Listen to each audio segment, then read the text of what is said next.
throws a pass. Touchdown, San Francisco. Just as fine a pass as you're going to see, I'll tell you. Looking down toward the end zone. 49ers touchdown.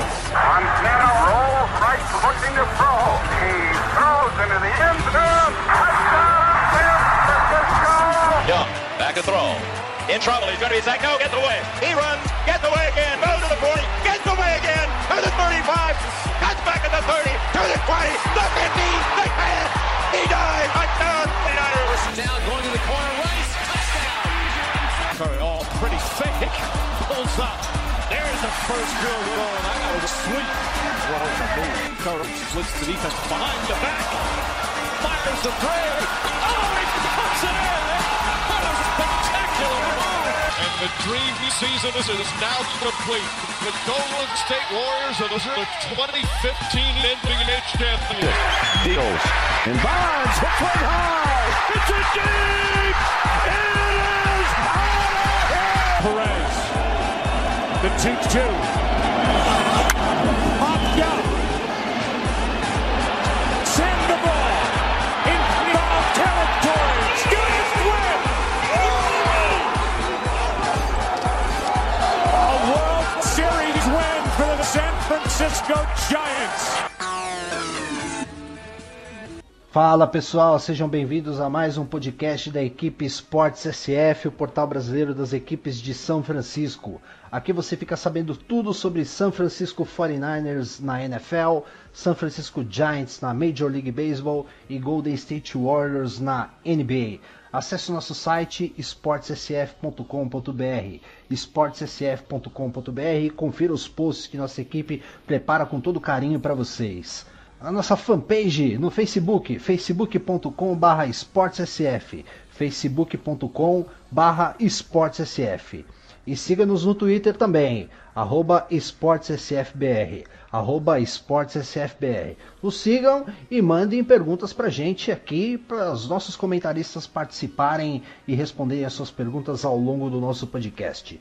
Hoje vamos falar sobre a semana do Golden State Warriors, uma semana um pouco diferente, com 2 derrotas, coisa que não tinha acontecido até então na temporada. 2 vitórias e 2 derrotas, e vamos repercutir a chegada de Chip Kelly para o San Francisco 49ers. Estou aqui com os meus amigos Murilo Maciel e Hugo Daniel. Fala Muri, tudo bem, cara?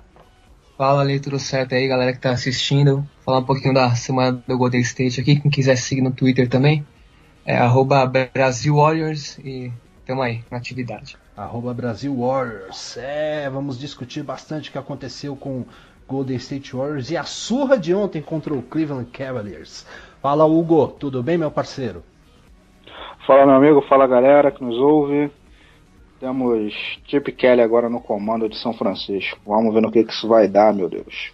Vamos conversar bastante hoje sobre Chip Kelly. Vamos ver o que vai render o programa. Estamos em 3 apenas. Diógenes está tentando contato. Murilo nos abandonou, deixou o Muri sozinho. O pessoal tá de folga essa semana, tá todo mundo com preguiça de participar, mas vamos tocar nós 3 aqui. Bom, sobre o San Francisco Giants, não temos nenhuma novidade com relação ao que o Gabriel comentou com a gente na semana passada sobre as novas aquisições do San Francisco Giants.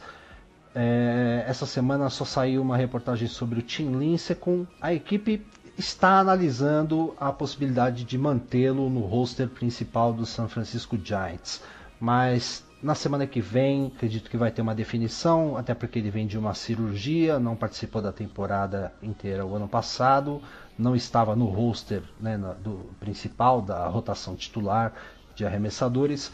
Vamos ver qual será o futuro de Tim Lincecum no San Francisco Giants. Semana que vem o Gabriel estará conosco e nos trará informações mais detalhadas. Lembrando que o Gabriel é o melhor outsider do Brasil sobre o San Francisco Giants. Concordam? Totalmente. Totalmente, né? Concorda, Hugo? Em gênero, número e grau, parceiro. Gabriel, tô dando uma moral pra você não tá participando, eu tô te elogiando aqui. Depois eu quero um ingresso para assistir San Francisco 49ers lá nos Estados Unidos. E você vai me pagar uma passagem também. Bom, galera, vamos começar pelo Golden State Warriors. Ela deu uma semana meio complicada aí pro Golden State, né? veio de 2 derrotas. Mas vamos começar aí falando de coisa boa. Saiu a lista, né, dos 30 convocados pro campo de treinamento dos Estados Unidos e tem 5 jogadores do Golden State na lista. Andre Iguodala, Harrison Barnes, Curry, Klay Thompson e Draymond Green. Tem que pensar também que o Andrew Bogut provavelmente vai estar na Olimpíada também representando a Austrália. E esses 5 jogadores aí vão brigar pela vaga, né? Eu acho que Harrison Barnes não vai ter tanta sorte nisso, está voltando de lesão. Não veio de um ritmo muito bom, mas vamos torcer para os 5 estarem na seleção. Bom, Curry e Thompson é praticamente certeza, né? Curry e Thompson não tem o que negar muito, não. Acho que os outros 3, o Iguodala, o Harrison Barnes e o Draymond Green. Draymond Green eu acho que também tem um pouquinho de certeza. Acho que esses 3 são a certeza. E Harrison Barnes e Iguodala vão lutar por posição aí. O Hugo que mora no Rio de Janeiro, aí Hugo, já vai conseguir ver Stephen Curry ao vivo aí. Pois é, né? É uma boa, né? Apesar de que Stephen Curry, quase nada, né? O cara quase não joga, né? Joga pouco a criança, né? Nem tem talento, né? Pouca coisa. Bom, vou me hospedar na sua casa durante as Olimpíadas para assistir um jogo dos Estados Unidos e ver Stephen Curry metendo bola de 3 de 20 metros de distância. Pode ver, mano. Tá tudo certo. Bom, Murilo, vamos começar aqui na quarta-feira. Um jogo disputadíssimo. Derrota para Denver por 112-110. Um jogo que o Golden State não teve o Draymond Green poupado. Stephen Curry 38 pontos, Harrison Barnes com 18, Klay Thompson 17, Andre Bogut com 7 rebotes e o Curry com 9 assistências. Conta pra gente um pouco sobre essa derrota e o que pode ter repercutido aí pelos lados da Bay Area. Olha, o que soube muito ouvir é a falta do Draymond Green, né? Até quando deu uma deixa para falar que Draymond Green é mais importante que o Curry no time. O que eu não tenho uma opinião, acho que o Draymond Green é tão importante quanto o Curry, mas nessa derrota especialmente sentiram a falta do Draymond Green. O time não conseguia se arrumar na quadra, a distribuição de bola tá ruim porque marcavam o Curry, dobravam no Curry, ele não tinha para quem passar no pick and roll, ele não tinha muita opção de passe, né? O Denver Nuggets praticamente deitou e rolou nos Warriors, os pivôs do Denver estavam pontuando, jogando fácil. E é isso, o Warriors estava apanhando no pick and roll, que já é um defeito que aconteceu de novo na derrota para Detroit. Acho que esses times que jogam mais com o pivô tá sendo um problema, embora a gente tenha Bogut e Ziri que defendem muito bem. Mas a derrota foi especial. Eu não vou colocar a culpa no Draymond Green, porque o Warriors tem que saber viver sem um jogador pelo menos, né?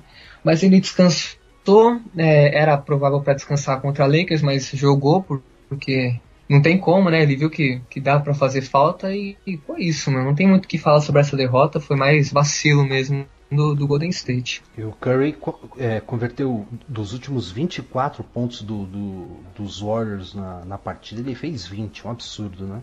O Curry ele resolveu jogar só no último quarto, né? Ele, se eu não me engano, cometeu 8 turnovers no jogo. Ele não estava bem na partida, eu estava com um pouco de raiva dele nessa partida, eu estava bravo, mas chegou nesse último quarto, ele resolveu jogar de verdade, fez os seus 20 pontos no último quarto, jogou fácil, mas infelizmente perdeu a última bola que era para dar a vitória. O jogo estava 109-104, ele colocou uma bola de 3, espetáculo a bola de 3 que ele colocou para deixar 109-107. O Denver foi pro ataque, o Iguodala conseguiu bloquear o ataque, né, o arremesso, eu não lembro de quem que foi, se foi do Gallinari. Curry com 14, 15 segundos para acabar o jogo, estava com a bola na mão e cometeu um turnover, eu não vou dizer imperdoável, né, porque o cara fez 20 pontos dos últimos 24 pontos do time, mas era um momento ali para empatar o jogo, né? O Curry vacilou, o Gallinari mais uma vez jogou muito contra o Golden State, ele sempre joga muito bem contra o Golden State, e roubou a bola e foi isso que aconteceu, mano. Não tem muita desculpa pra dar não, foi mais a falha mesmo do Curry, embora ele tenha jogado bem esse último quarto, foi falha mesmo dele que fez com que a vitória fosse assim tão, posso dizer, conturbada, né? Não, uma derrota que assim não apaga a partida que o Curry fez, e deixou um pouco claro não vou dizer dependência, né? Não chega a ser uma dependência, mas a a falta realmente que o Draymond Green faz. E o Denver já tinha levado um jogo contra os Warriors para prorrogação, né? Parece que é um time que encaixa o jogo contra os Warriors, né? O Denver tá sempre dando perigo e tem que lutar contra isso, né?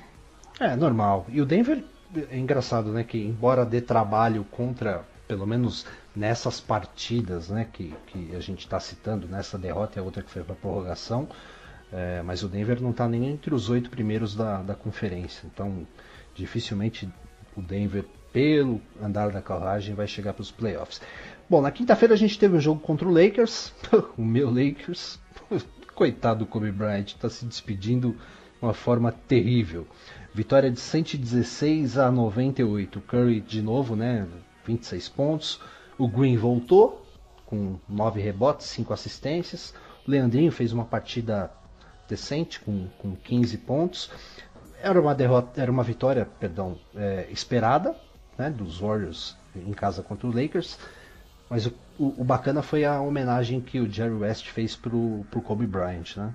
Na verdade foi a única coisa bacana desse jogo, que eu confesso que nos últimos minutos eu fui dormir, porque não tinha nenhuma emoção, os Warriors já estavam com uma diferença grande. Até por isso eu vou até tentar passar aqui pro Theo comentar um pouquinho sobre o que acabou de chegar aí. Ô Theo, seja bem-vindo, tudo bem? Cheguei, galera, com um pouquinho de atraso, tava tirando um cochilo ali, mas cheguei. Está perdoado, está perdoado. Pois é, eu assisti o jogo, foi bem monótono, né? É tipo aquele jogo do melhor time da temporada contra o Lakers. Foi assim, Curry jogou a parte dele, eu tô entrando aqui para ver os status dos jogadores. Harrison Barnes foi até bem, converteu 50% dos arremessos. Não teve nada demais nessa partida, foi um jogo assim, normal, que só mostrou que o Golden State Warriors é superior mesmo. E falando um pouquinho do jogo contra o Denver, falta do Draymond Green, né? Só isso que eu queria dizer.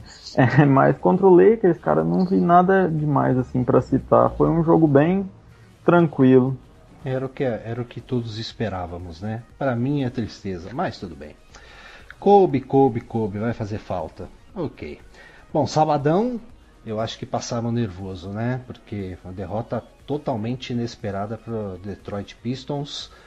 Em dia de festa completa para o time de Detroit, né? Que foi a aposentadoria da camisa 3 do Ben Wallace, que fez história, né? Tem um título com Detroit, um baita pivô, 113-95. O Golden State chegou a ficar 25 pontos atrás, mesmo com o Curry fazendo 38 pontos, né? E o Ezeli com 10 rebotes, Green com 9 assistências, né? O segundo quarto horroroso, né? 38-19 para Detroit.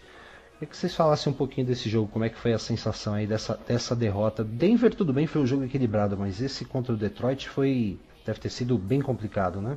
Eu acho que assim, o que eu pude notar nesse jogo foi que os jogadores do Golden State Warriors pareciam todos que queriam resolver sozinho. Tava muito individualista, não era um jogo coletivo como a gente está acostumado a ver. Era sempre ou o Curry pegava a bola e tentava resolver tudo, ou o Clay, e nunca dava certo. E quase toda posse ofensiva, o time do Detroit conseguia pelo menos encostar na bola, desviar ela. Isso eu achei um fator assim, o time parecia perdido em quadra, não sabia para onde passar, para quem passar. Isso afetou muito na partida, porque o time não passava a bola, tanto que eu tava olhando, deu 18 assistências no jogo inteiro. Aí agora no jogo contra o Cavs, em 2 quartos, o time deu 18 assistências. O que não é comum, né? Um time que dá muita assistência. Se você olhar o Draymond Green, que já tem 8 triplo-duplos, pelo menos 10 assistências vem só do Green, né? Ele tem médias de 7.5 na temporada. A gente fala de um time que tem uma média de... O Warriors tem 29, eu acho, por jogo. 29 e 30 de média, né? É muita coisa. É o time que mais passa, que mais dá assistência. E uma coisa que eu reparei, eu confesso que eu não vi o jogo, eu só vi os highlights pelo site da NBA. O time pareceu bem nervoso, né? O Draymond Green com trash talk direto contra o André Drummond dos Pistons. Parece que o time se perdeu um pouco, né? Com muita algumas faltas técnicas. Até o Luke Walton tomou uma técnica, né? Eu vou acreditar a maior culpa dessa derrota depois eu já vou deixar o Muri falar. Eu vou acreditar a maior culpa dessa derrota no Luke Walton, porque assim, todos os jogos, o time parece que tem as mesmas rotações, sempre as mesmas rotações. Fica lá, Curry, Draymond Green terminam o primeiro quarto, os outros 3 titulares saem, aí entra lá aquela segunda unidade que nunca faz nada no segundo período. Aí o Curry conseguiu virar a partida, o começo foi ruim, mas ele conseguiu virar a partida no primeiro período. Aí entrou a segunda unidade. Aí o Detroit pegou e passou por cima e voou. Aí eles conseguiram tirar vantagem nisso. Harrison Barnes foi horrível na partida, ficou 2 de 11, menos 28. Isso é muito ruim. E assim, eu vou acreditar muito da culpa na falta de criatividade para se adaptar à partida, da parte do Luke Walton. É claro que ele não é experiente como head coach, ele está fazendo um trabalho assim até que incrível, né? Pela falta de experiência, nunca ter assumido um time assim, técnico interino. Tem 35 anos, mas assim, a falta de criatividade nas rotações do Golden State Warriors, porque todo jogo que eu assisto parece que é sempre a mesma coisa, ele não se adapta à partida. Ele sempre coloca lá os mesmos para jogar. Eu acho que assim, isso deixa mais manjado o jogo do Golden State Warriors. E aí, Muri, qual a tua opinião sobre essa questão de rotação e o jogo em si? Cara, eu fiquei irado nesse jogo. Eu coloco também a culpa, grande parte da culpa no Luke Walton, mas também a atitude dos jogadores eu acho que mudou bastante. Muito individualismo, mas o Luke Walton também que meio que ajudou esse individualismo, porque faltando 8 minutos, no último quarto, com 20 pontos atrás, colocou a segunda unidade, faltando 8 minutos, colocou o Curry e o Klay Thompson como se fosse a tarefa de virar o jogo só deles. Claro que não ia dar certo, o Luke Walton não foi esperto nessa formação que ele fez, e eu concordo com o Theo, tá meio apática assim, a rotação dos Warriors, tá meio tediosa e tá muito previsível. E mais uma vez, o Warriors apanhando muito no pick and roll, Andre Drummond no pivô, fazendo pick and roll, fazendo cesta. Teve um reserva, que eu não me engano se foi do Denver ou do Detroit, que jogou muito bem também, é Baines o nome. Isso, jogou demais. Eles faziam pick and roll, tocava pro cara e ele fazia a cesta. Era basicamente isso, o Warriors não conseguia marcar o pick and roll. E também foi uma grande falha dentro do garrafão, essas 2 derrotas que teve na semana. A gente tinha comentado 2 semanas atrás, 3 semanas atrás, quando o time tinha perdido para Dallas, que tinha sido a pior partida na temporada do Golden State, né? Que naquele jogo o time não estava completo também. Sem o Curry. Sem o Curry, né? A arma principal, e o time sentiu a ausência do Curry, mas se recuperou depois contra o Houston Rockets, né? Dessa vez, nesse jogo contra Detroit, dá para cravar que foi efetivamente o pior jogo do Golden State, falando o coletivo, porque o Curry em si, 38 pontos, você pega alguns números, o Klay Thompson com 24, ou seja, os dois juntos fazendo 62 pontos, é o que se espera da dupla, né? Mas dá pra cravar que esse foi o pior jogo da temporada dos Warriors para vocês? Fácil, crava fácil. O time não conseguia rodar a bola, uma rotação manjada. Parece que o Detroit sabia tudo que tinha que fazer para ganhar do Golden State Warriors, porque o ataque do time não funcionava. O Aaron Baines, que o Muri citou antes, ele ficou 6 de 6 na partida vindo do banco. Em 9 minutos ele jogou. O cara marcou 12 pontos, ficou mais 17. Quem teve os Caldwell Pope, ele acabou com o jogo, conseguiu 3 roubos de bola. Todo o ataque era uma bola desviada. O time estava perdido, não se encontrava em quadra, parecia que nem tinha treinado, que era a primeira vez que aqueles caras não estavam jogando juntos. E assim, pra mim foi fácil o pior jogo da temporada até agora.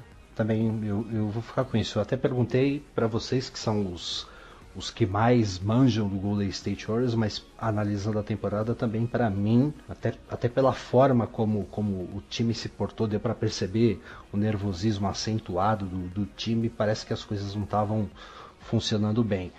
Mas, em compensação, né, e aí a gente encerra, entre aspas, né, a semana do Golden State Warriors com chave de ouro, uma baita surra, um atropelo contra o Cleveland Cavaliers, 132-98.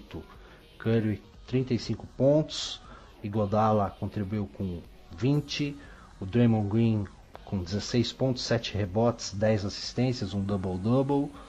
LeBron só 16 pontos, e nesse jogo o time dos Warriors chegou a ter 43 pontos de vantagem contra o Cleveland Cavaliers.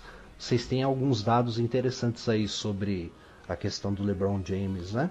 LeBron James, ele fez um dos piores jogos da carreira, né?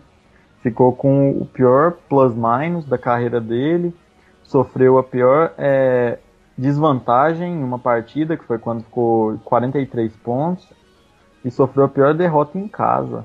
Foi assim, o Golden State Warriors amassou o Cavaliers. E o Golden State Warriors nesse jogo parece que jogou tudo que pode, porque jogou, a bola de 3 caiu, a bola rodou, os reservas foram bem, Iguodala marcou o quê? 20 pontos? 20 pontos. Então, o Golden State Warriors jogou o que sabe. Se esse Golden State Warriors, não tem ninguém que ganha dele. Nem o Spurs, se jogar dessa maneira. Mas o problema é que nós não estamos vendo eles jogando assim sempre. Mas se eles jogarem dessa maneira, não tem ninguém que para. E assim, foi uma partida que, memorável, né? Jogaram demais. Sangue no olho. Curry acertava tudo. O torcedor gritava no ouvido dele, ele não tava nem aí. Mandava de 3 e caía. O cara ficou 7 de 12 nas bolas de 3. Aproveitamento muito alto, mais 35 no plus-minus. Não, meu, o LeBron ele não consegue jogar sozinho contra o Golden State, é isso. O LeBron jogou sozinho o jogo inteiro. O Kevin Love não fez nada, Kyrie Irving não fez nada. J.R. Smith, que era o único que estava tendo, um jogo razoável, foi expulso por falta de cabeça. E aí quando o Green marcava o LeBron James, ele pediu corta-luz, e aí Iguodala marcar ele na troca. Então não tem como o LeBron James jogar bem com essa defesa grudada em cima dele e só ele jogando, sabe? É lógico que o Golden State ia ganhar essa partida. Depois, claro, que a gente viu o desenrolar do primeiro quarto. Eu tava esperançoso que seria uma partida boa, assim, não que ela não tenha sido boa, ela foi ótima, mas eu tô dizendo equilibrada. E acabei me decepcionando um pouco no bom sentido. Mas ainda bem que o Golden State conseguiu jogar do jeito que jogava, conseguiu se reencontrar e que sirva como uma motivação para as próximas 3, 4 pedreiras que tem pela frente aí. Como é que vocês avaliam assim? O time no sábado faz uma partida, como vocês disseram, a pior partida da temporada na visão de vocês, e segunda-feira faz uma das melhores partidas, né, da temporada. Como vocês entendem esse funcionamento dos Warriors?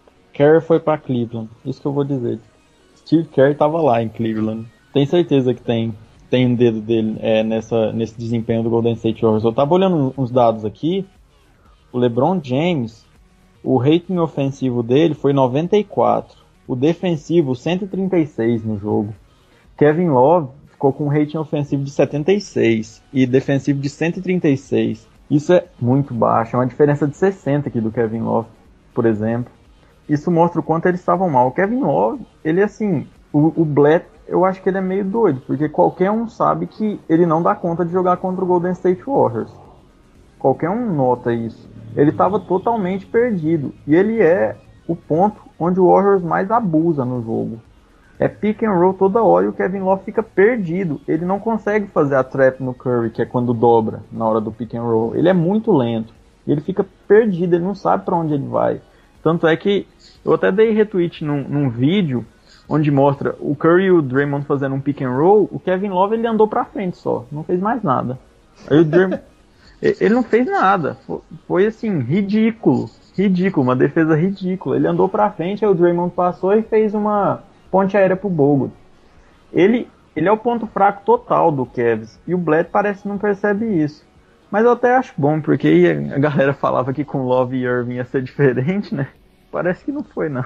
Comparado com o final da temporada passada, né? Que jogou sem o Love, sem quem mais? Sem o Irving, né? Mas Tristan Thompson é muito melhor para o Cavs do que o Love para jogar contra o Golden State Warriors. Porque o Love não faz nada no ataque. Ficou 1 de 5, só 3 pontos. E na defesa, pior ainda. porque o Love está sendo marcado pelo Draymond Green. Draymond Green é o cara que menos permite os adversários a converter pontos, né, converter arremesso. Então, assim, ele é o cara que o Blatt deveria colocar sem querer inativo, porque ele não rende nada contra o Golden State Warriors. E o Varejão, cara? O Varejão veio de uma sequência de lesões, né, assim, ele mostrou experiência nos lances lá que ele fez um flop, conseguiu cavar uma falta ofensiva, mas o que ele fez quantos pontos? 4, eu acho. O Varejão, 5 pontos. Faz o serviço dele, mas não sei, não tem mais espaço no Cavs. Virou reservão mesmo, né? Jogou 17 minutos na partida, mas porque teve o garbage time, né? Que o jogo já tinha acabado no terceiro período, no primeiro, né? Porque o Warriors já se mostrou muito superior. E o Cavs não voltou em nenhum momento da partida. Os 3 primeiros quartos contra os Cavs, o Golden State fez pelo menos 34 pontos. Os 3 foram vantagem de mais de 10 pontos, pô. Só perdeu o último, que foi quando os reservas entraram, não entrou nenhum titular. Eu tava torcendo pro Draymond entrar, pra ele fazer um triple-double, que era só 3 rebotes que faltava. Meu fantasy ia agradecer, mas o Luke Walton não quis, né, então deixa pra lá. Mas eu quero destacar também a performance do Iguodala. Pô, o cara jogou demais, 7-8 nos field goals, 4-5 nos 3 pontos. Ele só pegava, arremessava e caía, parecia o Curry. Nossa, eu fiquei doido. Na hora que ele foi jogar no último período, que ele entrou rapidinho, ele acertava as bolas de 3 assim, eu fiquei bobo. Nossa, esse cara é meu ídolo. Mentira, não falei não, que o meu ídolo é o Draymond, todo mundo sabe. Mas, cara, Iguodala jogou demais. Ele é uma peça, assim, essencial pro Golden State Warriors. Porque sempre que ele entra, parece que a bola roda mais. E eu acho isso muito importante. E agora são 3 jogos bem complicados, né? Só atualizando o pessoal que nos ouve, o Golden State está liderando a conferência com 38 vitórias e 4 derrotas. Em segundo, o San Antonio Spurs, 36-6. Vem de 11 vitórias seguidas, se eu não me engano. Oklahoma City Thunder em terceiro com 30-12. Los Angeles Clippers 27-14. Memphis e Dallas com 24-19. Houston 22-21. Utah 18-23. Se terminasse hoje a temporada, teríamos Golden State contra Utah. É bem provável que o 8º time da conferência tenha campanha negativa, né? Pelo jeito que a carruagem anda, né? É que tudo indica. Mas eu tô acreditando que o Sacramento vai roubar essa vaga do Utah. Porque, assim, eles têm um time que só falta um pouquinho de cabeça. Um pouquinho não, muito, né? Mas eles têm chance de irem aos playoffs. Mas o primeiro round dos playoffs já tá garantido. Primeiro e segundo, o Warriors chega na final de conferência tranquilo. Tudo leva a crer, pelo que os times estão mostrando essa temporada, que a final deve ser Warriors e Spurs, né? Assim, se fosse para apostar os meus R$5 que eu tenho na minha conta bancária, eu apostaria numa final entre Warriors e Spurs, pelo que estão jogando, né? Eu não colocaria mais ninguém. Algum de vocês pensa diferente? Hoje. Warriors e Spurs, com certeza. Isso tá mais que óbvio, assim, eu acho que vai assim até o final da temporada. A não ser que o Spurs ache um outro Chris Paul da vida, né, ganhando no finalzinho, igual fez na temporada passada, mas o Kawhi Leonard tá jogando demais, cara. Jogando demais. O que ele vem jogando é um absurdo. E assim, o Spurs tá muito forte. Montou um time muito bom. Desde o West foi jogar lá, ganhando menos. Eu acho que se ele viesse pro Golden State Warriors, acabou. Aí o time ia deslanchar, porque ia ter um pivôzão pontuador de confiança, mas não quis vir, foi pro Spurs, né? Tá lá, sendo força dele. E o LaMarcus Aldridge também, né? Pois é, ele sofreu um pouquinho pra se acostumar, mas agora parece que tá pegando ritmo, tá indo bem. O Spurs tá com um timaço. Tony Parker. Tô vendo no site aqui, são 11 vitórias seguidas mesmo. Eles não perderam nenhuma em casa também. 24-0 em casa, enquanto o Golden State está com 19-0 em casa. Pois é, Golden State Warriors jogou menos em casa, né? Se tivesse jogado mais, poderia ter uma campanha até melhor, porque em casa tá parecendo ser imbatível. vamos ver agora essa semana, né? Uma sequência bem bacana, né? Assim, bacana do ponto de vista de testar a equipe, de testar o time, né? De ver o desempenho, né? Quarta-feira contra o Chicago Bulls em Chicago. O Chicago Bulls está com 24-16. Na sexta e na segunda são 2 jogos na Oracle Arena. Sexta-feira contra o Indiana Pacers, está com 22-19. E segunda-feira, o que deve ser que é o jogo mais esperado, contra o San Antonio Spurs, 36-6. É o jogo onde dá pra gente ter uma ideia, além desse contra o Cleveland, né? Porque era o que a gente esperava, né? De avaliar o provável finalista do outro lado da conferência, né? Embora eu acredite que o Chicago Bulls tenha um time mais qualificado, né? Em termos de conjunto do que os Cavs, mas é que os Cavs têm um LeBron. É contra o San Antonio Spurs, né? É o jogaço dessa semana, né? O tempo de descanso é muito, né? Dia 20, dia 22, dia 25. Eu acho que se fosse para apostar, eu apostaria os 3 no Golden State, porque, descansando assim, a equipe já tá engrenada do jogo com o Cleveland, a gente tem bastante tempo para treinar, vai pegar adversário forte, que se ganhar de Chicago, vai com mais confiança para Indiana, se ganhar de Indiana vai com muita confiança para Spurs, e vai jogar em casa ainda no jogo contra o Indiana e contra o Spurs. Eu aposto os 3 jogos no Golden State com uma dificuldade já esperada contra o San Antonio Spurs. Troféu Profeta essa semana? Pô, ninguém ganhou, hein? Nossa, a semana foi triste. Esperando 4 vitórias. 4 vitórias ou 3 vitórias e talvez uma derrota para Cleveland, né? A gente errou feio, né? Muito, muito, muito. Falamos que ia ser fácil, Denver Nuggets e tal. Queimamos a língua, bonito. Queimamos a língua. Eu vou olhar uns stats aqui do Curry. Eu quero ver que aqui no site da NBA tem uns stats bem legais que mostra o desempenho do atleta com tantos dias de descanso.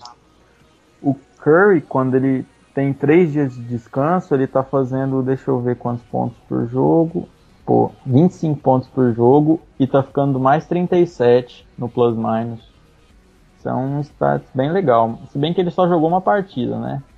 Mas mesmo assim já vai tirando mais... Ele jogou só uma partida com 3 dias de descanso? Sim, só uma partida até agora. Então não dá pra gente ter uma avaliação. Acaba que não dá.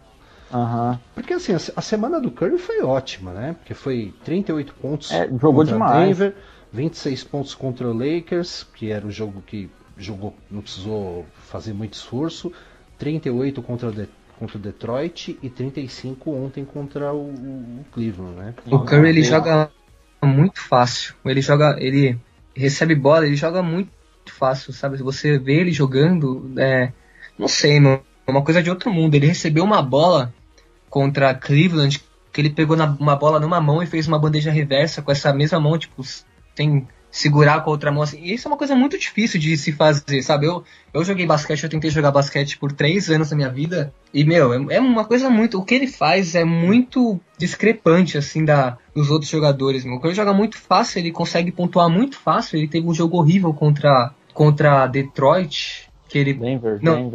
contra Denver Nuggets, que ele fez 8 turnovers, acabou com 38 pontos no último quarto, ele resolveu jogar e acabou com o jogo, só que acabou literalmente com o jogo, né? Mas mesmo assim foi uma ótima atuação dele. E ele joga muito fácil. Pra mim, entre ele e o segundo candidato a MVP tem um abismo de diferença. Ele leva esse prêmio, com certeza. Vamos falar um pouquinho sobre o nosso site, o post hoje teu, Muri, sobre uma avaliação da primeira metade da temporada. O que você tem para contar pra gente? Não, na verdade quis mostrar os momentos que eu mais gostei de estar assistindo nessa temporada, assim. Também tem alguns momentos, claro, por exemplo, a 16ª vitória, que foi uma coisa mais simbólica, porque o jogo não foi tão difícil. Mas tem, por exemplo, aquele jogo contra a Brooklyn Nets, que o Andre Iguodala fez aquela cesta de 3 para empatar o jogo. São alguns dos momentos que marcaram para mim essa metade de temporada. Não sei se faltou algum, se eu coloquei demais, mas esses são os momentos que marcaram. Você tem algum a acrescentar que você não tenha colocado no post, que você se lembra agora, ou são esses 10 mesmo? Talvez eu colocaria o jogo contra a Indiana Pacers, que foi onde Klay Thompson jogou muito e Golden State estava ganhando muito fácil. Eu tava tirando onda na timeline lá do Twitter, tava o pessoal me xingando, porque falaram que não podia cantar vitória antes. E chegou no final e o Pacers apertou, o Golden State suou para vencer e eu tava só torcendo pra Golden State não perder, porque senão eu ia ouvir lá. Eu acho que esse jogo foi bem interessante, não diria marcante, mas bem interessante, assim, porque teve bastante oscilação de atividade dos jogadores. E você fechou o post com o massacre ontem, né? Não podia ficar de fora o massacre, né? Que jogo lindo que foi nesse dia. Se o Warriors jogasse assim a temporada inteira, estaria com 42-0. Com 42-0. Bom, temos 3 jogos aqui bem bacanas para acompanhar essa semana, né? Vai ser assim uma sequência que não vai ser corrida, né? Não tem nenhum back-to-back. Vai ter um dia de descanso pro jogo do Indiana e 2. Serão 2, né? Porque vai acabar que 23 e 24 só vai ser de descanso. Aí até é válido olhar o desempenho do Curry aqui com 2 dias de descanso, né, pô? Vai ser o jogo contra o Spurs, né? Pro jogo contra o Spurs serão dia 23 e 24 de descanso e no dia 25 tem jogo. Eu vou até abrir aqui de novo pra olhar. Aí eu vejo o desempenho dele com 2 dias de descanso e falo pra galera. Mas assim, vai ser uma sequência que vai testar o Golden State Warriors, né, cara? Porque serão jogos difíceis, vai ter um embate contra o outro time que é favorito ao título, tanto da divisão quanto da NBA, porque eu acho que tá mais que claro para todo mundo que quem ganhar o Oeste vai levar a NBA Finals, né? A não ser que ocorra uma zebra e algum outro time, salvo Spurs ou Golden State Warriors, leve o título, né? Que eu acredito que não vai acontecer. Até porque os 2 times são muito bem comandados. Mas é isso aí, vai ser uma semana bem importante. Chicago Bulls vai ser o último jogo da temporada também. Vai ser na casa deles. Não será um jogo tão de... Peraí, Valentino Rossi veio participar do nosso podcast. Galera, eu vou falar, eu não tô em casa, eu vou dar uma desculpa aqui. E o lugar que eu tô, o quarto, é bem virado pra rua. Então todo mundo que passa aqui faz barulho. Tudo. Então eu peço desculpa. Mas é isso aí, eu vou tentando porque eu gosto de fazer o podcast aqui. E vocês que aguentem. Não tem problema, a gente trola. Valentino Rossi, quem não gosta do Valentino Rossi, quem não acompanha... Abri aqui, Curry tá com média de 33.4 jogos, quando tem 2 dias de descanso e tá 18 no plus minus. Ele já jogou 7 partidas com 2 dias de descanso, então dá pra tirar uma base bem legal. Certo. Bom, então agora você achou o número certo, é isso? Isso, eu tinha feito conta errada, sabe como é, né, de humanas e tal, não é muito das matemáticas. Eu acho que a moto te acordou, né? Você falou que eu tava meio você tava tirando um cochilo antes de participar do podcast, então a moto agora, o Valentino Rossi deu uma acordada no hotel. Com certeza, o Valentino Rossi me acordou aqui. Vamos ter 3 horas de podcast hoje. Coitado do Hugo. E Hugo, vai ficar esperando aí pra falar do 49ers, cara? Tamo aí, tô só escutando aí a galera do Golden State falando.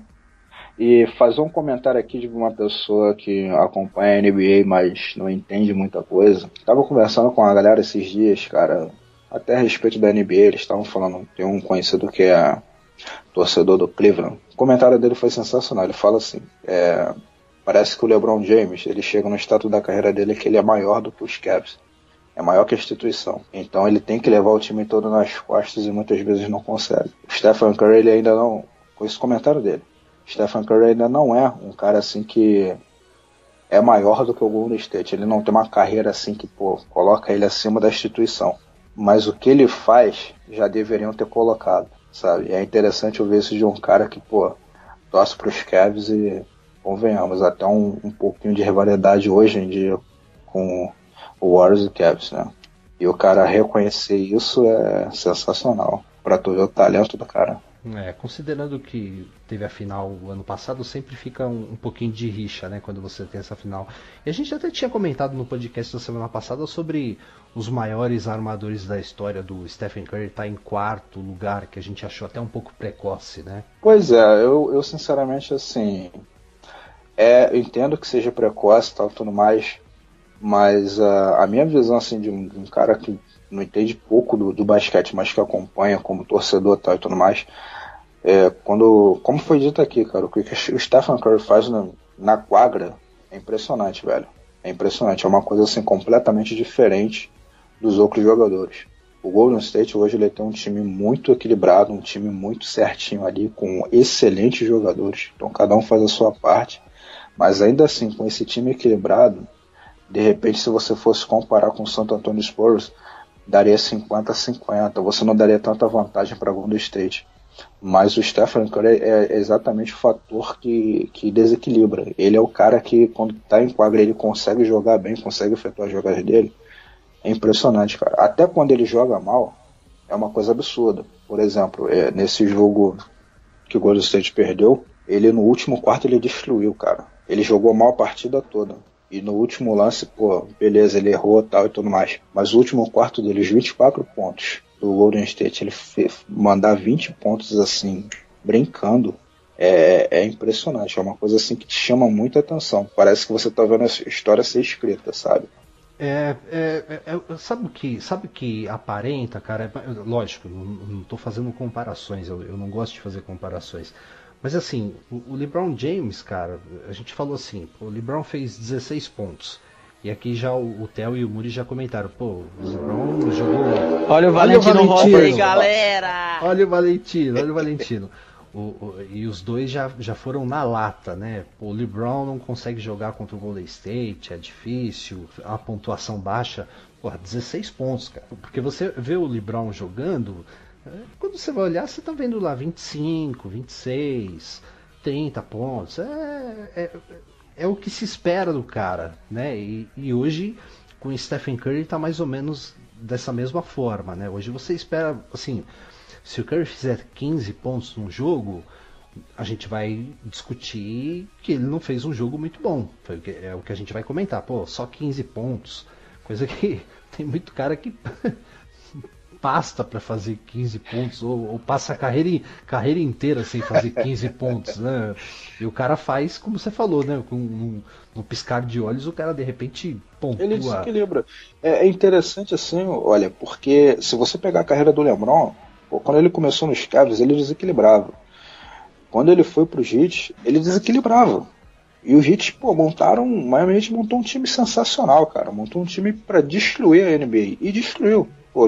Chegou a 4 finais consecutivas. Foi um time que dominou. E o LeBron era a grande estrela desse time.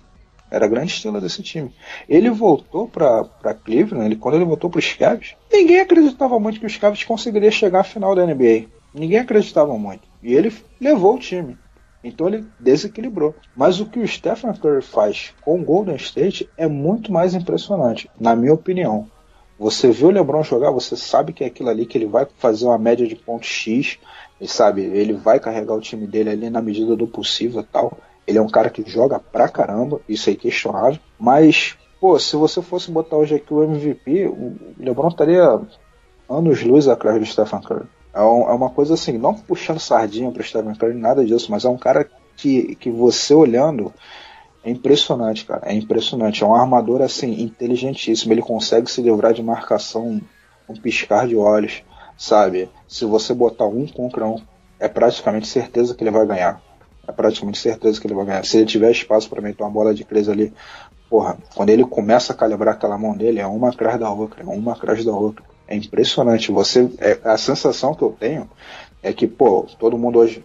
Tudo bem, Stephen Curry é muito bom, mas não é o melhor ainda da NBA. Tá, concordo. Mas a sensação que eu tenho ao ver o Stephen Curry jogar é que a gente está vendo a história ser escrita. Sabe? Sem dúvida. E amanhã ou depois ele vai ser um dos maiores, se não o maior armador da NBA.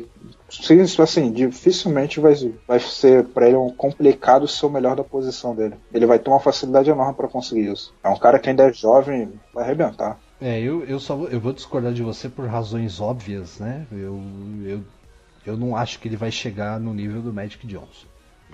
Aí é opinião minha. Tudo bem. Mas é uma coisa que é difícil comparar. Por questões assim de épocas e nomes, é difícil comparar. Mas eu acho que é um cara assim que, dadas as medidas proporções, vai ter um patamar tão grande quanto.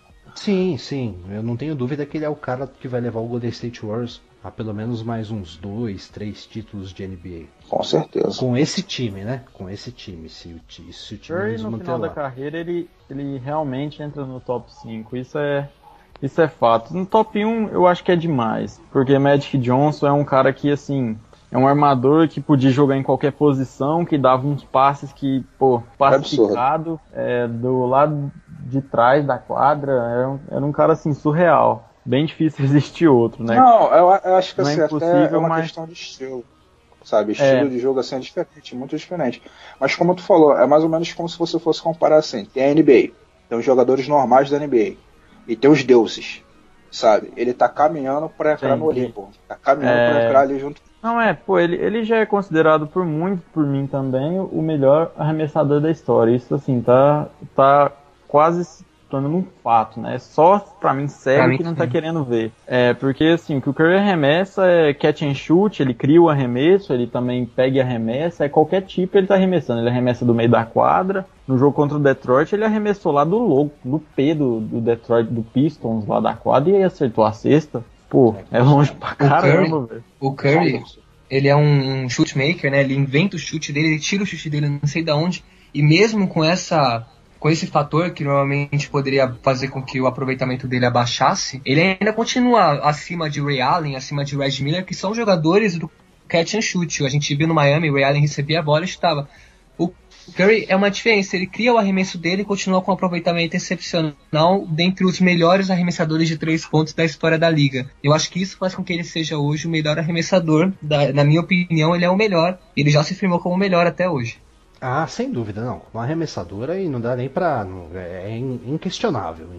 As bolas de 3 que ele coloca são absurdamente impressionantes na minha visão, cara. Questão de armador, ele é muito bom pra armar o jogo e ele tem chance de entrar no top 5. Talvez top 3. Talvez, dependendo de como seguir a carreira dele, quantos títulos conseguir. Assim, olhando agora, se ele continuasse jogando dessa forma e não ganhasse mais nada, eu diria que ele entra no top 5. Se ele ganhar mais alguns títulos aí, que eu acredito que vai ganhar, porque o trabalho que o Bob Myers faz no Golden State Warriors é incrível, que é o GM, né, que a gente tem que dar bastante crédito para ele, né, que no draft, selecionando, montou o time só no draft, e ele tá fazendo um trabalho, assim, excepcional. O Curry, se ganhar mais alguns títulos, MVPs, essas coisas, ele tem chance de entrar no top 3. Isso, assim, eu falo com certeza, porque, o cara, ele joga demais, ele já é o melhor arremessador da história.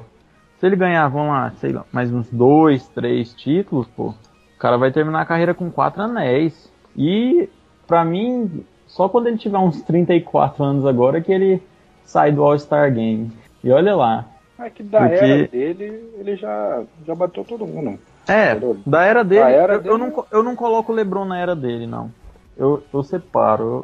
Eu acho até que, realmente, eu acho assim que viria depois. Teve a era LeBron e hoje é o Stephen Curry. Eu acho que a era dele, vamos colocar ali em 2008, né? 2007, 2008. Eu ainda vou colocar o Durant como na era do LeBron. Olha quando o Westbrook foi draftado. Pra mim, dessa era, o Westbrook e o Curry são os que mais estão chamando a atenção, né? Kawhi Leonard também, O que eu pelo menos esperava era que na sequência você pega o Kobe Bryant, ok? Do Kobe passamos pro LeBron. Eu esperava que depois do LeBron a gente tivesse uma dominância aí do Kevin Durant. Eu também. Isso não aconteceu. Acho que muito da derrota que o Thunder teve nas finais da NBA contra o Miami, acho que foi 4-1 aquela final pro Miami 4-1, 4-1. Eu esperava uma série pelo menos 6 jogos. Foi assim, o time do Miami dominou muito o time do Oklahoma. E eu esperava que o Durant amadurecesse e virasse um cara, não que ele não seja top, né, mas que ele fosse o cara dominante da NBA durante alguns anos, né, e acabou entrando o Stephen Curry no lugar, né. A questão do Durant foi assim, eu acho até fácil de analisar. Quando o cara chegou no auge dele, para MVP 2014, Aí na outra temporada ele machucou. O Westbrook tomou conta do Oklahoma City Thunder. Nesse momento, o Westbrook assumiu o time. O Westbrook virou o franchise player do Oklahoma City Thunder. E assim, isso é fato. O Westbrook consegue carregar esse time. Eu não sei se o Durant conseguiria fazer as mesmas... Claro que o Durant, pô, é o cara, mas ele não tá sendo mais o cara do Oklahoma City Thunder. E isso pode ter um pouquinho atrapalhado ele continuar no auge da carreira.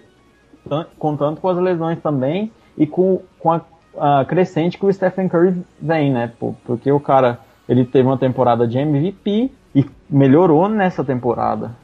Pô, isso é algo... Eu vou até falar uma palavra que eu falo sempre. Em todo podcast eu falo demais, eu tô tentando evitar. Isso é algo surreal. Vocês podem notar que eu sempre falo essa frase. Imagina, quase nunca você cara, fala eu tava isso. escutando, eu acho que eu falei umas 4 vezes, assim, tipo, em 4 minutos. Eu fiquei, cara, eu falo isso demais. É algo surreal. Tanto que eu falo isso é algo surreal. Cara, mas é assim, absurdo, é impressionante mesmo.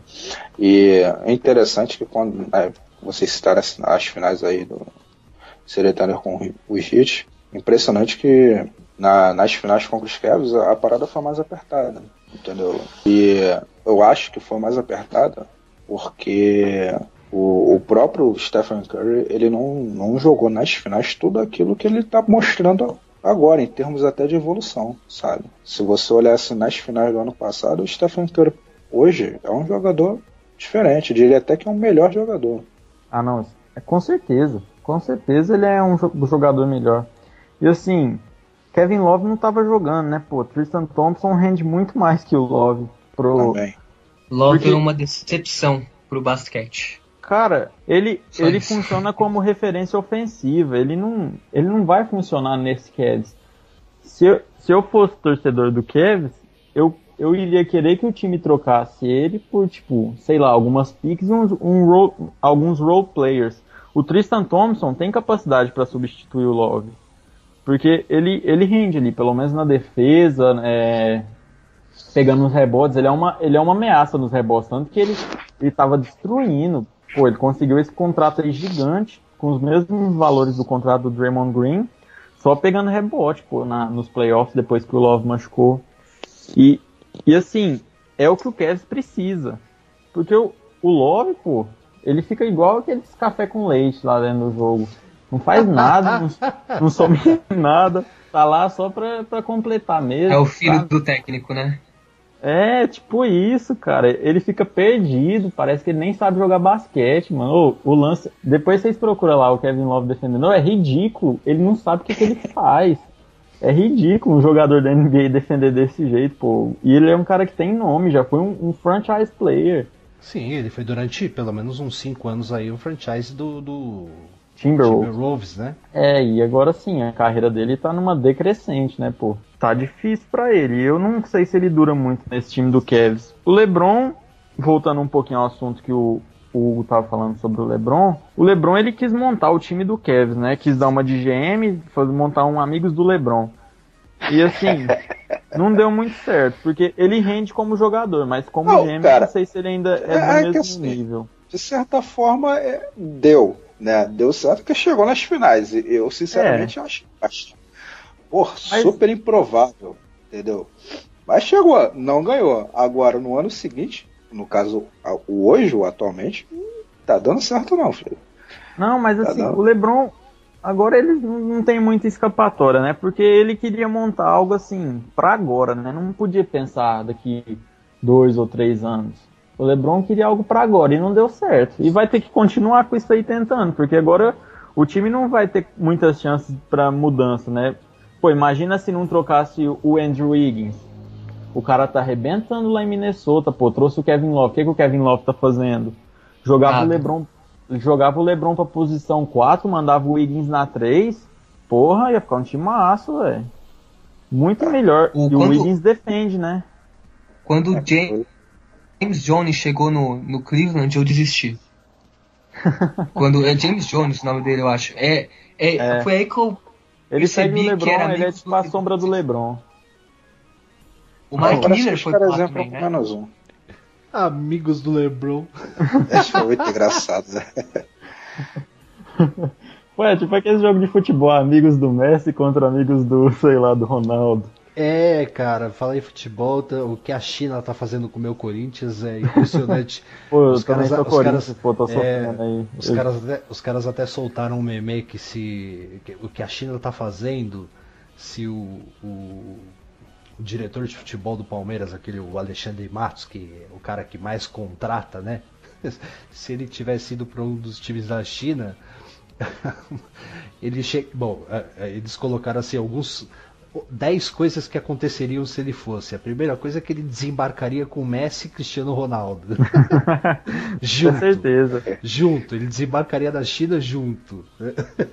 E aí os treinos do time ia ser amigos de Messi contra amigos de Cristiano Ronaldo. Com certeza. Chineses malditos. Nunca mais eu compro nada do Xing Ling ali da Paulista. Nunca mais. Acabaram com o meu time. É isso aí, eu acho que Golden State Warriors falamos sobre quase tudo. Bastante, Theo, te dar os parabéns pra você sobre o post que você fez sobre o Rick Barry, né? Que a gente comentou semana passada que a NBA colocou a lista, né, dos armadores. Eles fizeram lista também de ala armador, de pivô, de ala, tal, montaram e fizeram de ala, né? Isso, o Rick Barry foi o 8º melhor. Pois é, eu achei que ele ficou muito atrás, cara. Muito atrás. O Rick Barry teve uma carreira fantástica, pô.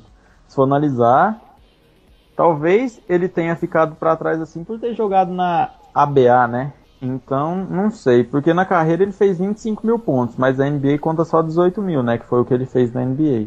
Mas, pô, o cara teve 4 temporadas fazendo 30 pontos de média. Kevin Durant tá na frente dele, pô. Kevin Durant ficou na frente dele, de Pippen. Pô, eu achei bem pesado Kevin Durant eu acho na 4ª posição. Mais pesado que Curry na 4ª. Então, são aquelas questões que a gente sempre discute. Nunca colocar quem está jogando numa lista dos melhores. Deixa pra quando o cara terminar, aí você bota. Entendeu? A questão do LeBron James, cara, aí eu acho até questão de preferência, ele e o Bird lá. Porque, assim, pra mim ele já tá no nível, o LeBron jogou demais durante a carreira e joga até hoje, sempre constante.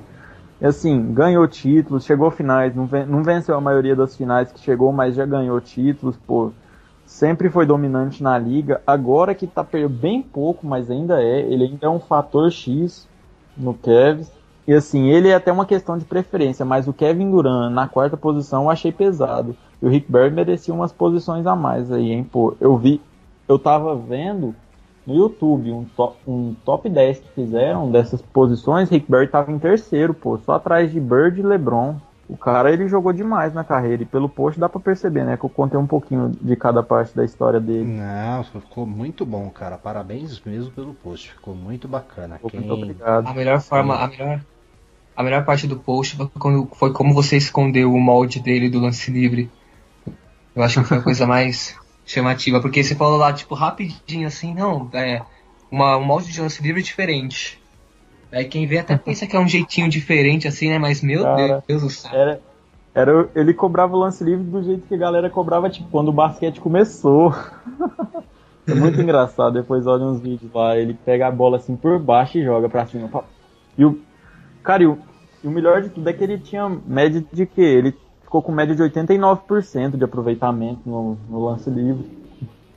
Eu vou dizer de novo, isso é algo surreal, cara. É algo surreal. Ó, vamos lá. Surreal. Sinônimos de surreal. Irreal. Inacreditável. Exótico. Trilegal. Diferente. Implacável. Inimaginável.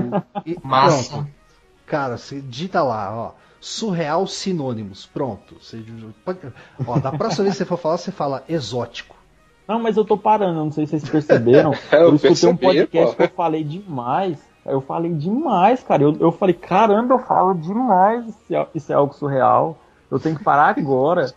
Já parei, pô. Agora eu tô falando só por brincadeira mesmo. O Shaquille O'Neal deveria tentar arremesso dessa forma, né, cara? Pô, talvez rendesse, né, pô. O cara já é quase do tamanho do ar. O Dwight Howard pode. Pois é, eu acho que esses caras eu acho que não tem muita salvação, não, né? Shaq não tem mais, né? Dwight Howard também não tem, não. Nossa, é que dá vergonha. Os jogadores sentem vergonha de arremessar desse jeito. Eu tinha um técnico, agora é experiência própria. ele falava para os jogadores, pega a bola com uma mão só, porque quando você arremessa com uma mão só, você tem mais direção de onde vai cair no lance livre. Mas chega na hora, tem um monte de gente assistindo o jogo, o cara não vai pegar a bola com uma mão só e vai arremessar porque ele acerta. Eu acho que isso tem um pouquinho, uma mínima influência. Concordo. Ainda mais numa liga que atrai tanta atenção como a NBA, né? Eu vou falar pra vocês, o que o Curry tem de talento pra arremessar, o Shaquille O'Neal não tem nada, cara. nem o Dwight Howard. Nossa, os caras aí. Dwight Howard deve ter feito umas 4 cestas de 3 na carreira inteira. Em treino, umas 18 no total. Bom, galera, fechamos o Golden State Warriors. Estamos com mais de quase uma hora de podcast. Já falamos dos 3 jogos, né, rapidamente. Serão 3 partidas difíceis. O que mais vai dificultar vai ser contra o Spurs, que é óbvio, né? E assim, eu tô esperando 3 vitórias, até porque contra o Chicago Bulls, o garrafão deles não vem apresentando muita qualidade nessa temporada. O time Butler tá jogando demais, mas eu confio no Klay Thompson fazendo a marcação. E o Warriors sempre acha um jeito de improvisar ali na defesa. E com o Steve Kerr já viajando com a equipe, eu fico bem mais tranquilo. Indiana Pacers vai ser um jogo em casa, tranquilo. Contra o San Antonio Spurs vai ser em casa também. Pra mim esse vai ser o fator diferencial, né? O fator X em favor do Golden State Warriors, que vai ser uma partida na Oracle Arena. E assim, 3 vitórias. Isso que eu espero. Você também, Mori? Eu também. O Chicago perdeu o Joaquim Noah, né, recentemente. Embora não tenha jogado muito, era uma peça importante na motivação. Também tinha um pouco de presença no garrafão lá, um pouco de garra.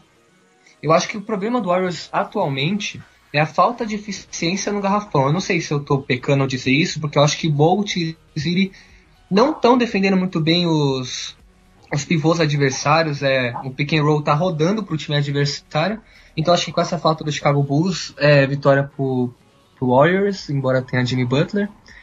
Contra Pacers também, acho que por ser em casa vai ser um pouco mais tranquilo assim. San Antonio Spurs, com 2 dias de descanso dentro de casa, complica para o Popovich. Olha, eu vou cravar aqui que o jogo mais difícil vai ser contra o Chicago Bulls. Ou diferentado, né? E já que é pra dar uma de profeta, vamos dar uma de profeta de vez, né? O jogo contra o San Antonio vai ser por mais de 15 pontos de diferença. Boa. Tá querendo o troféu profeta mesmo, hein? Troféu profeta. Me cobrem semana que vem. Essa semana não teve vencedor, né? Não teve. Então eu já pego o troféu das 2 semanas seguidas. Legal. Bom, vamos passar para o San Francisco 49ers. Vocês vão participar, viu? Vou fazer perguntas do 49ers para vocês dois. O Theo e o Muri vão participar. Certo, Hugo? Positivo, tamo aí. Anúncio oficial. Quinta-feira, Jed York anunciou a contratação do Chip Kelly como head coach dos 49ers.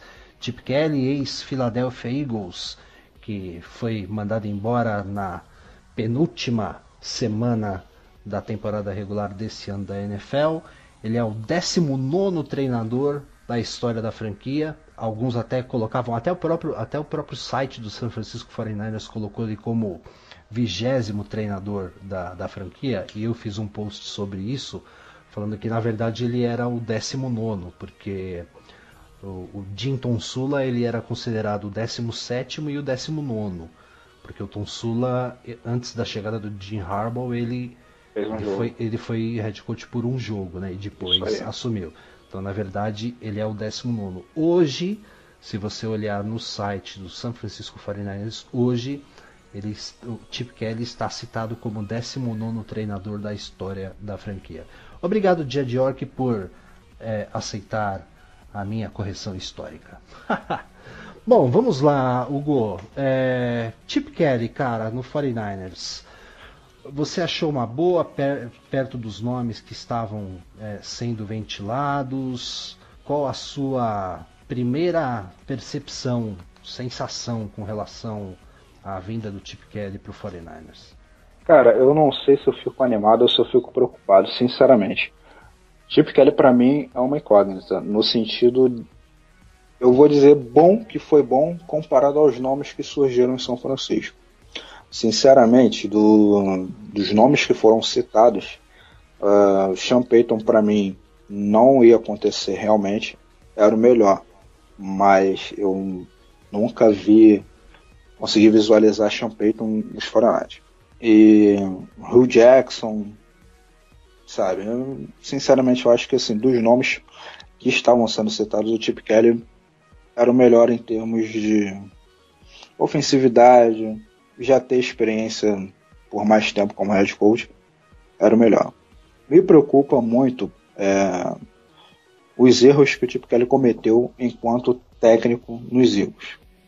Isso é uma coisa assim que pode ter uma influência negativa no vestiário dos 49ers, caso ele cometa os mesmos erros. Caso ele tenha aprendido com a lição, tenha adquirido experiência com isso, eu acredito que pode ser um nome que pode dar certo, pode ser um cara que consiga resgatar o bom futebol do Kaepernick, que é uma coisa que a gente precisa, pode dar uma dinâmica ofensiva para o time, que isso é notório que o time precisa, necessário. A gente pode esperar muita ousadia dele em termos ofensivos, em termos de ataque para o time. Então, levando em conta todos os nomes, muita gente gostou muito do nome do Hugh Jackson, muita gente já estava até pensando que seria o destino dele seria São Francisco, mas não foi. E comparando Chip Kelly com Hugh Jackson, eu prefiro o Chip Kelly. Não vou dizer que eu sou amante do Chip Kelly, assim, cara, morro de amores por ele no futebol, acho que é o melhor técnico do mundo, longe disso. Mas comparando com outros nomes citados, o Hugh Jackson perdia para mim, assim, nessa comparação. Eu acho que assim, se a gente for analisar qual foi o calcanhar de Aquiles do 49ers nessa temporada, foi o ataque, certo? Positivo. Isso é consenso pelo menos entre todos os integrantes do nosso podcast e do nosso time. Isso é consenso que o que realmente assim, deixou muito a desejar foi o ataque.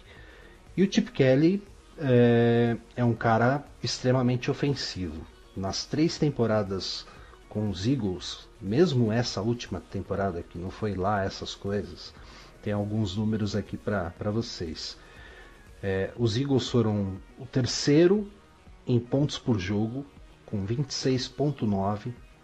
O terceiro em jardas por jogo, com 392,8. E o quarto em jardas terrestres, com 131,3. Na primeira temporada dele, os Eagles fizeram 424 pontos. Na segunda temporada, ele quebrou o recorde da franquia com 474 pontos.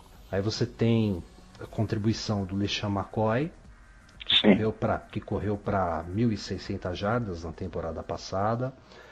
Você tem na temporada de 2013 o Jarrett McClain, que recebeu para mais de 1.300 jardas.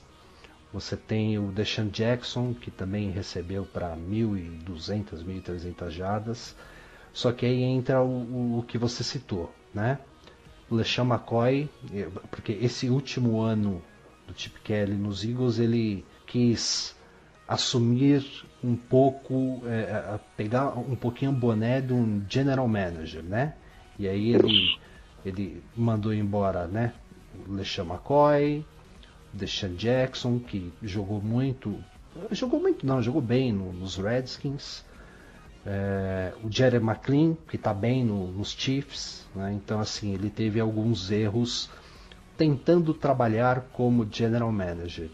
E uma coisa que eu achei interessante, e aí, óbvio, que eu acho que deve ter pesado bastante na escolha, porque o Jed York e o Balk são realmente centralizadores na questão de definição e controle do roster, né? Dos nomes que vão estar no time. O Chip Kelly, ele não quer mais isso. Ele mesmo assumiu publicamente que foi um erro o que ele fez na temporada 2015, e ele quer se concentrar apenas no campo, dentro do campo, como o time vai jogar, enfim. Óbvio que ele vai colocar as indicações dele, as sugestões dele com relação ao próximo draft, alguns jogadores que ele deseja que o 49ers adquira, enfim, óbvio, isso é normal, mas a palavra final vai ser do Trent Balk e do Jed York, principalmente do Trent Balk, né, que isso me preocupa. Mas pelo menos o Chip Kelly vai ficar concentrado só na parte do campo, né? E a primeira ação que já foi tomada pelo 49ers é que o Deep Christie foi demitido. Ou seja, o Chip Kelly não quer trabalhar com o Deep Christie. E o Deep Christie foi uma tragédia nesse ano como coordenador ofensivo, né, Hugo?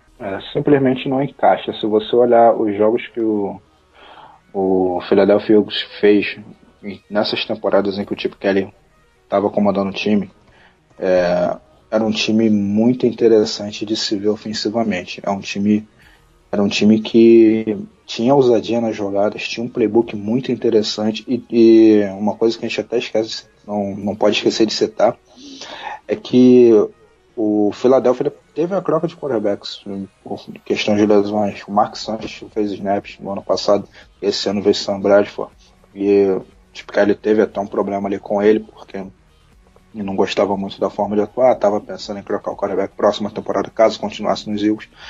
Mas com todas essas situações, com as saídas de Sean Jackson e tudo mais, foi um time que ofensivamente apresentava jogadas muito interessantes de se ver, sabe? E exatamente o contrário do São Francisco 49ers. O interessante de São Francisco, você tem um time com bons recebedores, tem Torrey Smith, tem Econ Bold, sabe? São times interessantes. O Blake Bell, como tight end, fez um campeonato legal, tal, poderia ter sido melhor. O Vance McDonald tem uns problemas com os drops, mas é um jogador que sempre aparece ali recebendo bola. E o time simplesmente não evoluiu ofensivamente. Foi um time assim com problemas claríssimos, como a gente sempre citava aqui no podcast. Defensivamente tinha alguns lampejos, a defesa uma hora jogava bem, outra hora jogava mal, normal para um time que está em reformulação, mas o ataque foi totalmente improdutivo, inoperante. Era um time que chegava na red zone e não pontuava. Era um time que chegava ali perto do touchdown e tinha que se conformar com o field goal ou quando não perdia a bola, entende? Então assim, com o Chip Kelly você pode esperar jogadas muito bem trabalhadas ofensivamente. Posso até dizer assim, jogadas engraçadas, diferentes, assim, jogadas assim que a gente não está acostumado a ver, e, vamos dizer assim, arriscar mesmo, até um pouquinho de não vou dizer falta de segurança, mas ousadia mesmo. É interessante. Com o Kaepernick saudável, que é o que aparenta tá se desenhando. É o que a gente espera, né? É o que a gente espera, que a gente torce. Com o Kaepernick saudável, pode lembrar aí os bons tempos com o Howell e Kaepernick. Vamos ver. Eu, sinceramente, assim, acho que pode dar certo. O Chip Kelly contornando as situações, não assumindo o total controle do time, como ele mesmo já disse, que não tem interesse, que ele reconhece que foi um erro dele, não trazendo coisas a público, discussões dele com jogadores, opiniões fortes, palavras pesadas nas conferências de imprensa.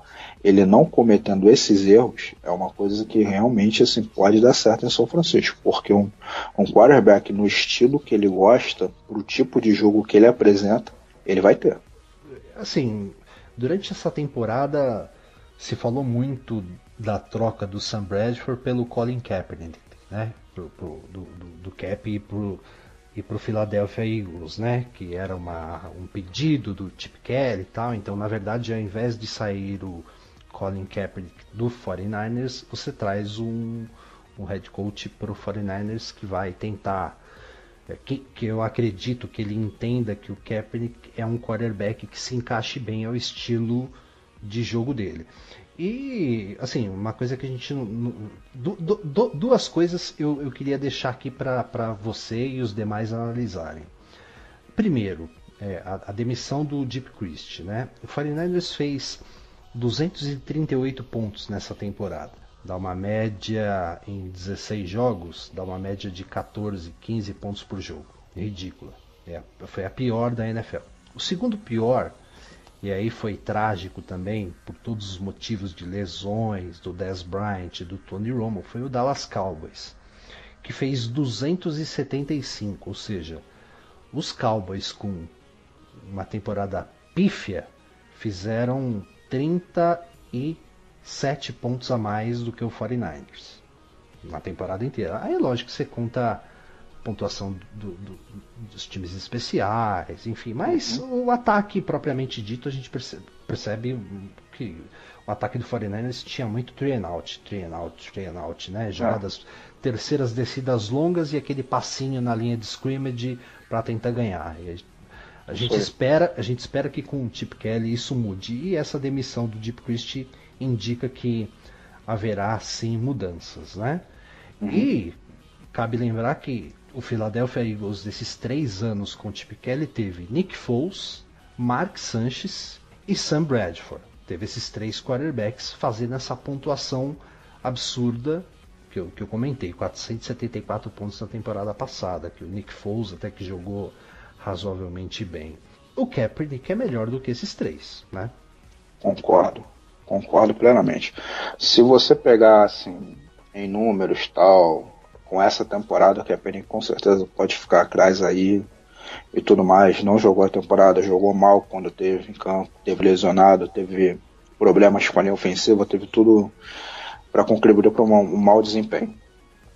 Mas colocando ali todas as temporadas que esses caras já têm, colocando no papel a forma de jogar, as leituras que eles fazem ali durante os jogos, eu acho que o Kaepernick está um degrau acima desses caras, sim. Entende? O Nick Foles é um bom QB, não vou dizer que é um cara mau. Sam Bradford, para mim é um cara normal, não fede nem cheira, sabe? É 6 por meia dúzia total. Não é um cara que ganha jogos e também não é um cara que perde jogos. Mas é aquilo. O Kaepernick, bom, saudável, ele é muito... De todos os nomes ali, assim, se a gente for comparar mesmo, de todos os nomes que foram citados, que poderiam ir para São Francisco, que poderia haver algum tipo de negociação de quarterbacks do college que podem vir no draft, o próprio Blaine Gabbert, que é o reserva, pode juntar todos os nomes que foram mencionados que poderiam jogar ali, ocupar a posição de quarterback. O Kaepernick continua sendo melhor. Não falo isso não só por gostar do Kaepernick, mas se você olhar a forma de jogo dele, o estilo de jogo, o Kaepernick é um cara que ele tem problemas ali, precisa acertar muitas coisas, principalmente quando está dentro do pocket lançando bola. Sim, precisa. Mas se você comparar friamente o Kaepernick com os outros quarterbacks, você tem muitas mais opções de pontuar com o Kaepernick do que com esses outros. Eu também acho. E assim, o Sam Bradford, que teve uma temporada, acho que ele chegou a se machucar, ficou acho que 2 partidas fora, ele teve os números mais altos da carreira dele, 3.725 jardas aéreas. Foi a melhor temporada do Sam Bradford na NFL, sob o comando do Chip Kelly. O que assusta é o DeMarco Murray, né, que fez uma baita temporada nos Cowboys. Sim. E esse ano praticamente inexistiu nos Eagles.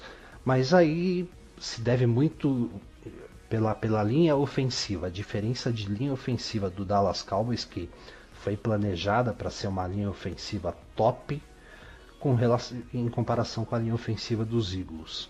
Eu acho que o DeMarco Murray sofreu bastante, e eu acho que mesmo sem o Chip Kelly, eu acho que o DeMarco Murray ainda vai sofrer um pouco nos Eagles até se adaptar.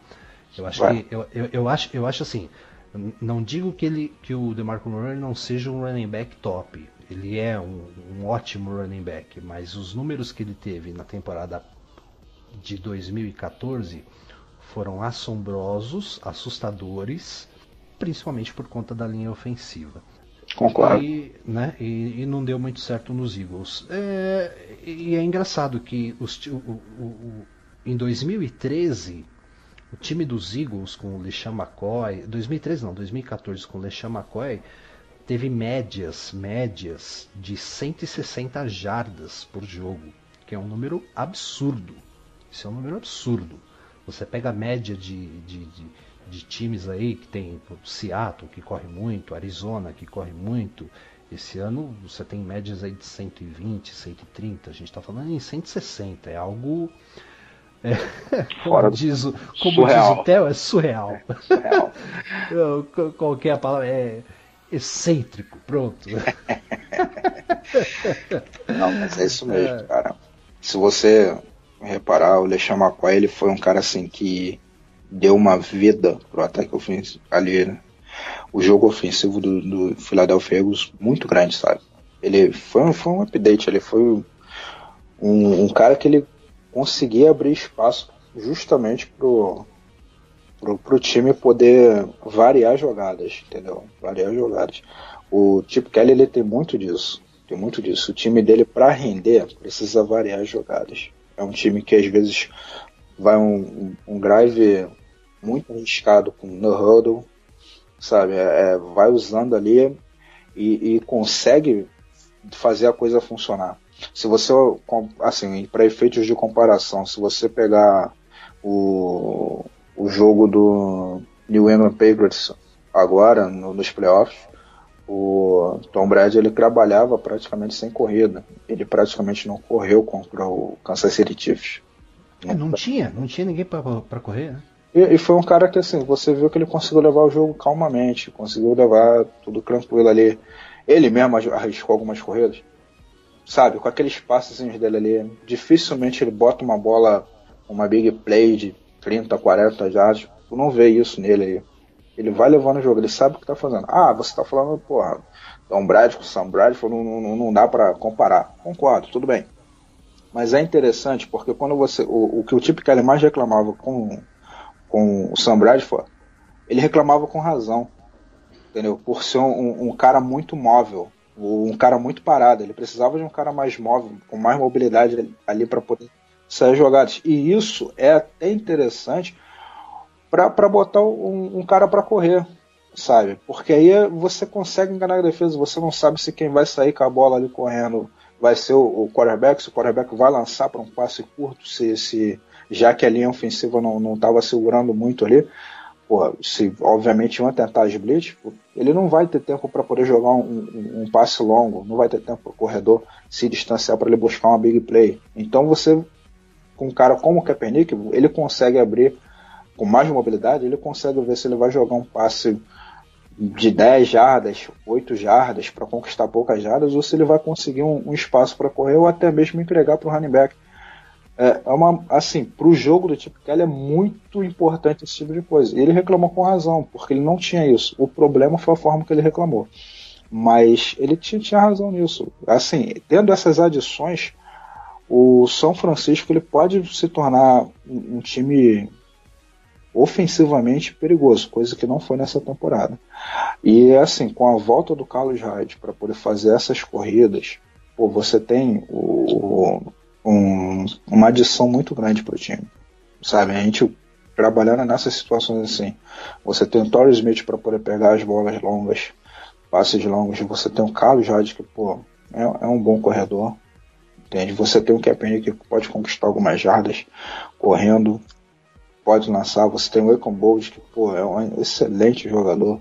Você tem Blake Bell, que é um tight end que tá crescendo na liga.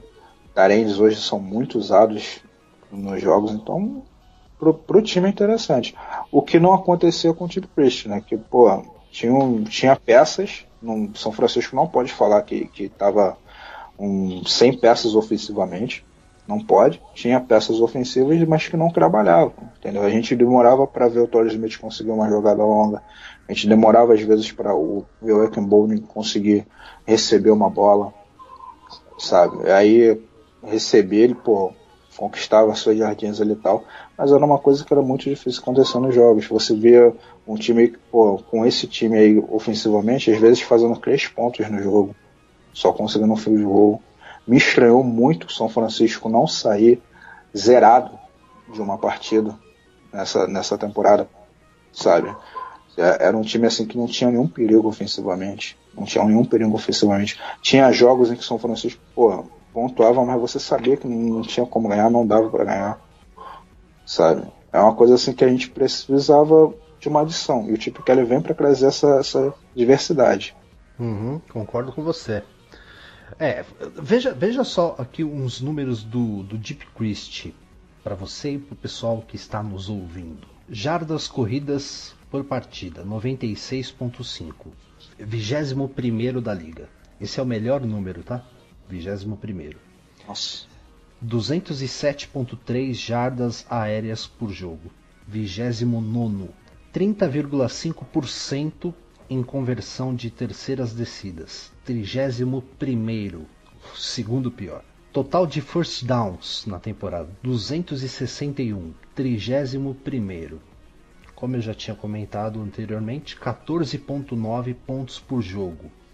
Último. E 303.8 jardas por jogo, 31º.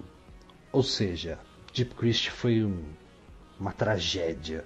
E eu acho que a gente tem pelo menos que vislumbrar pelo menos um time um pouco mais engraçado, né? Um pouco mais prazeroso de se assistir, né? Foi difícil, né? Nessa temporada foi complicado. Foi demais. Mas realmente assim, quando começou a pesquisa pelos head coaches ali, que os nomes começaram a ser ventilados, tava claro que o São Francisco corria atrás de alguém que desse uma vida pro ataque, né? Tava claro isso. E quando foi noticiado o Sean Payton e tal, ficou aquela coisa toda, pô, será que vem e tal? Eu sinceramente achei que não viria, porque seria uma perda muito grande para New Orleans. E Saints não iam abrir mão assim do head coach. Por mais que tenham problemas ali com salary cap, um monte de coisa, não iriam abrir mão do cara que pode fazer a coisa funcionar. E aí começaram a ventilar os nomes. Hugh Jackson teve a sua temporada muito interessante no Oakland Raiders.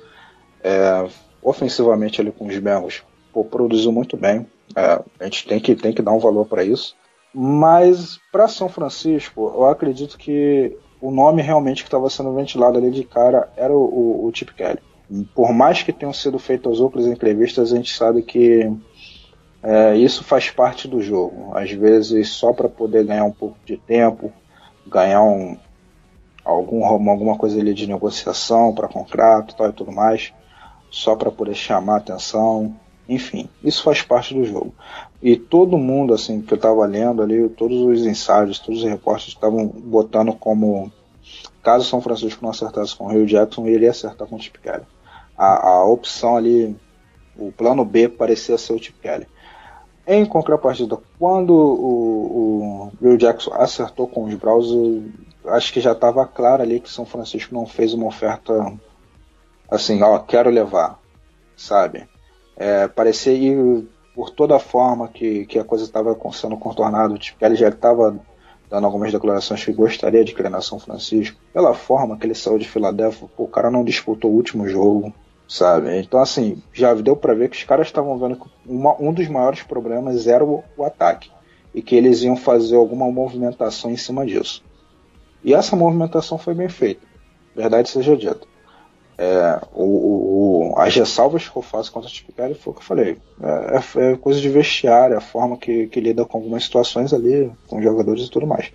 Ofensivamente é o cara que pode dar uma mudança, é o cara que pode trazer uma mudança, coisa que o Deep Christie não fez na temporada toda. O que a gente vê era um time sem ataque, um time sem playbook, e agora a gente tem a chance de ver um cara que pode inovar. É um cara que, assim, daqui a algum tempo os outros times podem estar copiando algumas coisas do Chip Kelly.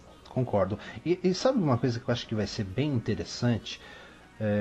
É óbvio que você olha as estatísticas eu tô olhando as estatísticas desse ano.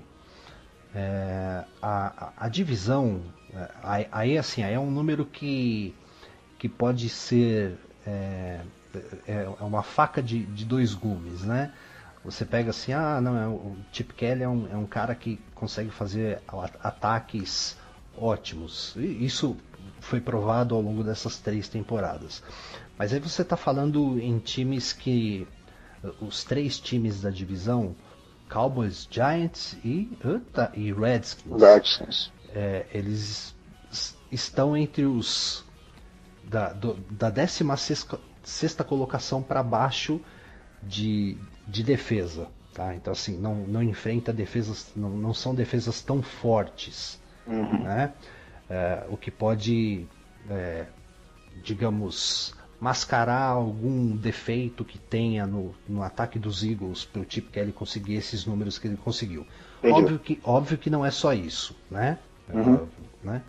Mas vai ser bem interessante você ver esse ataque doido, né, de snaps a cada 15, 16 segundos contra duas das 5 melhores defesas da NFL, que são Seattle Seahawks e Arizona Cardinals. Vai ser bem interessante essa próxima temporada, né? Vai, e assim, na minha opinião, a divisão do 49ers é a que apresenta as melhores defesas. E até os Rams, Los Angeles Rams agora, né? Eu acredito que vai trazer um problema maior para a divisão. Eu, sinceramente, eu falo sinceramente toda hora também, né? Tô reparando isso. Vamos pesquisar algo aqui, sinceramente. Vai lá. Mas eu vejo assim que é uma divisão talvez a mais forte da NFL. Talvez a mais forte da NFL. Nesse ano não, porque o São Francisco fez besteira. Mas se você olhar as outras temporadas, talvez assim tenha os 3 times assim com excelentes defesas e ataques que produziam alguma coisa. Pô, o Seahawks, com esse time dele maluco, absurdo. O Russell Wilson é um cara que joga pra caramba no ataque e tem uma defesa monstruosa. São os caras que pegam pesado na defesa, que conseguem fazer um jogo muito duro. O Seahawks ele sempre vende caro a derrota. O Arizona Cardinals é um time que tem produzido muito com o Carson Palmer. Poderia já ter ido muito longe na temporada anterior se não fosse a lesão do Palmer. Nessa temporada tá aí brigando pela final de conferência. E tem uma defesa também muito sólida, muito consistente. Os Rams eles estão caminhando ainda, tentando se encontrar e podem produzir. Essa saída dos Rams para Los Angeles pode ter um efeito muito grande em termos de jogadores, né? Porque Los Angeles é um mercado muito grande. Então pode ter um efeito direto para os jogadores interessados em ir para Los Angeles. E aí cabe a eles montar um time decente para fazer jus à divisão.